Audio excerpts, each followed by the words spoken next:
എടേ എങ്ങനെയുണ്ട് എന്റെ റൂം? മൊത്തത്തിൽ നോക്കുവാണെങ്കിൽ ഭയങ്കര അടുക്കും ചിട്ടയും ഉണ്ട് നിന്റെ റൂമിന്. Thank you. അതിനൊക്കെ നീ എന്റെ റൂം വന്ന് നോക്കണം. കൊറേ തുണി കട്ടിലേലുണ്ടാവും, കൊറേ തുണി കസേരയിലുണ്ടാവും, ബുക്കൊക്കെ ഞാൻ വാരി വലിച്ചിട്ടേക്കുന്നത്. ഞാനൊരു ഇച്ചിരി വൃത്തിക്കാരിയടി. എനിക്ക് എന്റെ റൂമൊക്കെ അലമ്പായിട്ട് കിടക്കുന്നത് ഇഷ്ടവേ അല്ല. ആണല്ലേ? എടി നീ കുളിക്കുന്നില്ലേ? ഓ ഇനി കുളിക്കാനൊന്നും വയ്യടി, മടിയാവുക. എന്നാ ഞാൻ പോയി കുളിച്ചിട്ട് വരാം കേട്ടോ. ഈ രാത്രിയിലോ? ഓ എനിക്ക് കുളിക്കാതെ കിടന്ന ഉറക്കം വരത്തില്ലടി. ആണല്ലേ? എന്നാ പോയി കുളിച്ചോ. എടി നമുക്കിനി പ്രാർത്ഥിക്കാൻ പോയാലോ?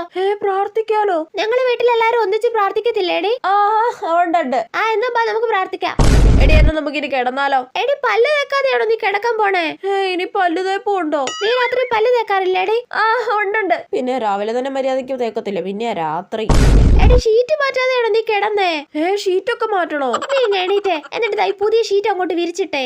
ഓക്കെ ഡി. എടി ഷീറ്റ് നല്ല ഒതുക്കിയിടണേ, ഇല്ലെങ്കിൽ കിടക്കുമ്പോ രാത്രി ഷീറ്റ് ചുരുണ്ടു കൂടും. നീ വെറും വൃത്തിക്കാരിയല്ലടി, നിനക്ക് വൃത്തി വന്ന് പ്രാന്തായതാ.